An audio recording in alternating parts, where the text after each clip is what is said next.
Let's go, Chicago. Boy, the Bears are back. Welcome to another episode of Bears News Network. I'm your host, Mike Anderson, your South Side from Chi-Town, boy, man. Well, over here at Bears News Network, man, we talk Chicago Bears news. Also, man, the only YouTube channel that's out there that give out prizes and tickets to subscribers, man. So if you're a Chicago Bears fan, all you got to do is just push the button, man. Just push the button. That's all we ask, man. And join the family is totally free of charge. Like I said, man, Cootie, we always give back to you guys.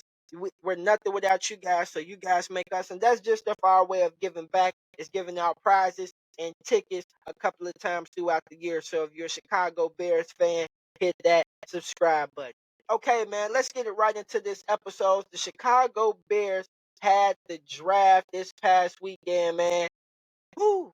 All I gotta say, man, the Bears are back, baby. The Chicago Bears are back in effect, man. I'm excited about the picks, but we gonna talk this man and grade each of them individually. Let's get into them right now. So, with the number one overall pick, no surprise where the Chicago Bears was going. We've been talking about that over here at Bears News Network for a while now. Caleb Williams, the quarterback from USC. I give this grade a A plus, man. Man, the only QB in the past 3 years in FBS to have 120 touchdowns. Also, he's the only QB that had more 20 yards and 50 yards plays than any other player. And then one interesting fact, along from his stats being good as well, uh, Caleb Williams never threw an interception on third or fourth down throughout his whole entire college career at USC, man. That's something that stood out to me, man. So just a little bit with the character and everything that came out, and we started to see how he was interacting closer to the draft, man. Caleb Williams is the guy. He is the Chicago Bears' new quarterback. People, you guys gonna have to get on this train, man, because it's taking off, people. Caleb Williams was the number one overall Chicago Bears. I give that a A plus. Okay, then what we did was something that, man, I really like, man. At that number 9 overall pick, man, we went Rome Odunze. Rome Odunze, he was one of my favorite, man. That's who I wanted us to go out and get, and that's who we went out and get, man. When you look at Rome Odunze, the wide receiver from Washington, big body playmaker, man, can go up and make the contested catches. When you look at his past year's number, I give this also an A as well, because what you do, you go out and get two premier starters that can contribute to your team right now. You go out and get USC's best player in Caleb Williams, and possibly the best player throughout this whole draft. And you piggyback and you go get Rome Odunze, a blue chip wide receiver, number one wide receiver caliber player in the NFL. You go out and piggyback him up as well. When you look at his numbers this past year at Washington, we talked about him just a little bit. Had 92 receptions, led with receivers and FBS with a 1,640 yards, man, and then 13 touchdowns. And then he has an average of 17.8 yards per reception, man. Roma Duze, what you're getting with him, just a big body contested guy, can go up and get one-on-ones, but just a guy who can just do about everything that you need him to do, can line up anywhere. And what I like that the Chicago Bears did, they went out and got a nice 1-2 punch here, man. You went out and got your franchise guy and the quarterback in Caleb Williams. And what you did, you went to go find a quarterback's best friend, which is a wide receiver, and you went to go get him his number one target, wide receiver in Rome Odunze. Also, the chemistry was there, man. What Ryan Poles said in this press conference, he wasn't quite sure if he was going to get Rome Odunze. There was a 50% chance that he would be there, and Ian Cunningham had to even hold him back because he wanted to trade up and possibly go get Roma Dunze because he was a little nervous that he might not be there. But everything worked itself out. The chemistry was there. Like Roma Dunze worked out with Caleb Williams, with DJ Moore and Keenan Allen, which is a good sign. Also, you went from having one of the worst wide receiving cores just 2 years ago to possibly having the best or one of the best wide receiving cores in the NFL now with Keenan Allen, Rome Dunze, and DJ Moore, man. And then with Keenan Allen being a little bit older, I know a lot of people would argue this pick and say, hey, we could have won defensively with Dallas Turner, Jared Verse was still there, or we could have went offensive lineman as well. But when you Keenan Allen, he's 32 years old.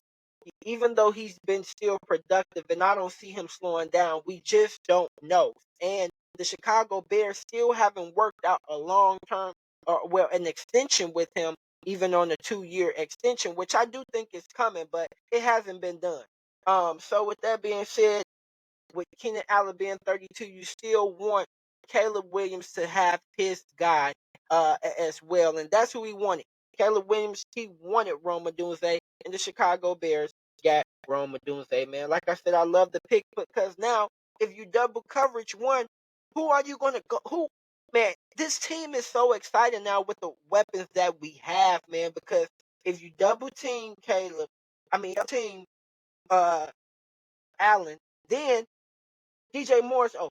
If you double team DJ Moore, Keenan Allen, Roma Duze could be open. Like, you have to pick your poison. It's going to be tough on these defenses, man, with the Chicago Bears and the weapons that they have, man. And I'm excited to see how this upcoming offseason is, man. And like I said, if you guys are excited to see how this upcoming offseason is, that's why you guys got to hit that subscribe button, because we'll be giving out tickets over here so you guys can go see Caleb Williams play live this year, man. So like I said, if you want to see that and you want to join the family, hit that subscribe button. All Chicago Bears fans are welcome here. We appreciate the love and support.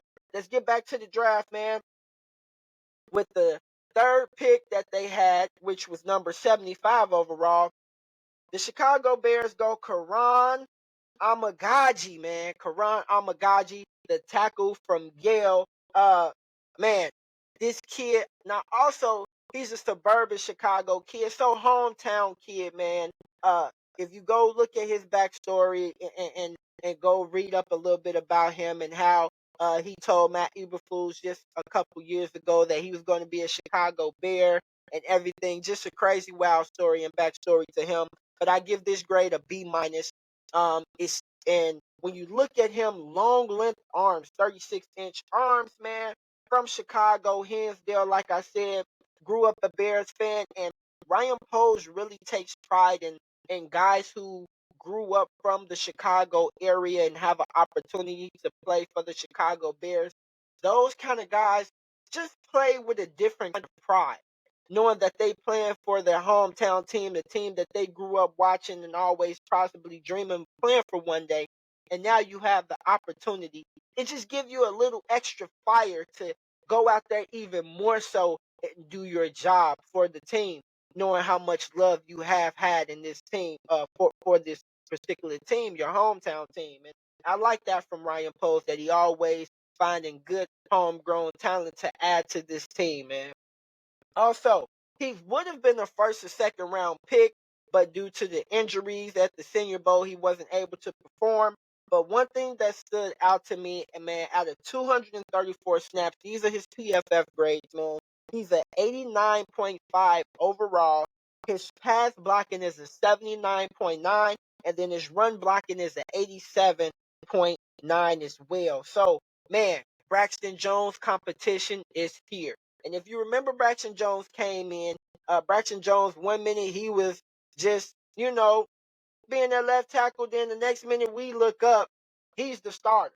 But Ryan Poles said in this press conference that they don't want to put his feeling on Amagaji, but he's to come in and be in competition to Braxton Jones. And if that means Braxton Jones, him being now Braxton Jones and becoming a starter, and Braxton Jones becoming a swing tackle, then that's what it would be. But they're going to wait and see how camp goes. But Amagaji, he's here to create some competition on that offensive line. But the good thing about Amagaji as well, he has the flexibility to play guard as well. He has played guard in his snaps throughout his college career. So even if it's an opportunity for him to move inside, we know due to injuries with Nate Davis and Tevin Jenkins, you want to have that flexibility of having a player who can stand outside, and that's something that Amagaji has. And I like this signing. I'm gonna give it a B minus.